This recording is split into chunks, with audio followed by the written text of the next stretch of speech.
Welcome to GoodKnit Kisses, Techniques and Tutorials. Hi, I'm Kristen. We're teaching techniques and tutorials at GoodKnit Kisses to help keep you in stitches. Today's clip is from a longer video, a longer tutorial that is a pattern.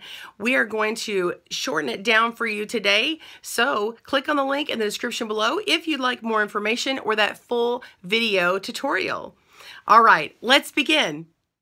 Now we want to start at peg 1 in the back, and we're going to lift that peg, that stitch here over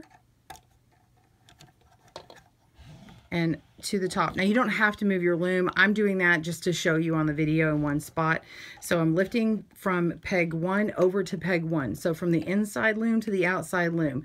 I'm going to continue doing that all the way around, and if it's easier, you can start from the back side here and lift and place and lift and place and go around.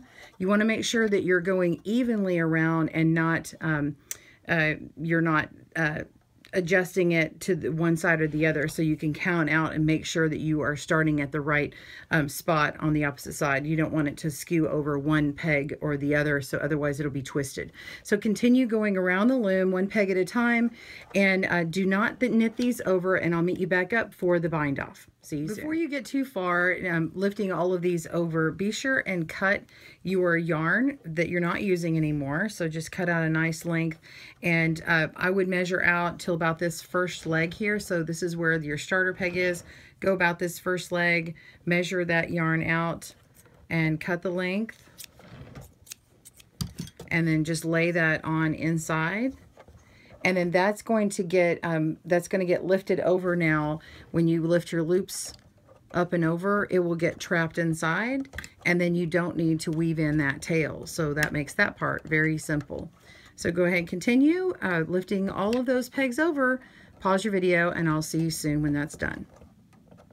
So to bind off, I've already put my second color, and I've laid it inside, cut that off, and I've moved all of my inside circle loops to the outside circle, and now I'm going to push these down, and then I'm going to knit the first peg. So bring my yarn around loosely, make a U-knit, and move the top loop over and then the second loop over. You can bring them over at the same time if you like. Make sure and give a little bit of a tug to make that nice and loose. We're going to move on to the next one. So that is peg, we're going to call this peg 1 and this peg 2. So move over and work peg 2, knitting these loops, both of them over. Okay, then we're going to move 2 to 1, and we're going to U-knit loosely. So U-knit that 2 over 1 again. So this is now my peg 1, and I'm going to call this, we're going to skip this middle one, and this is my peg 2. This is the step that's going to be repeating here throughout. Now that we've done this first one, we're going to continue in this direction.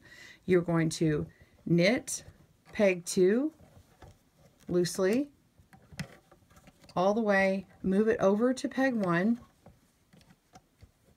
You see how it's creating some extra length here? That's good. That's why we have this peg that's skipped here. So we're going to knit peg 1. Now we're going to move peg 1 over so that we continue with a 1 peg gap. That's going to give us that extra room. If you want to get rid of this extra bulk that's created, just go ahead and tug on your work down below. I'm going to move my yarn to the back here, this empty peg, and we're moving on to peg 2. So we have our new peg 2. We're going to knit that, move it to peg 1. Knit that, move it over 1, maintaining that space. We'll do it one more time, and then you'll pause your video. Knit peg 2, 2 over 1, move 2 to 1, knit peg 1, we're wrapping and knitting, move peg 1 over 1. Okay, make sure and don't pull too tight. I keep wanting to pull it tight. It's just because it's a habit. If we don't pull it tight, we'll keep that stretchiness. We're trying to get it stretchy like down at the bottom is going to be. So continue doing this all the way around. I'll meet you back up at this very last peg that you get to. See you soon. Thanks for joining me on GoodKnit Kisses technique tutorials. Be sure to subscribe and also comment down below and tell me what techniques and stitches that you would like to see. Have a great day and happy knit and crochet.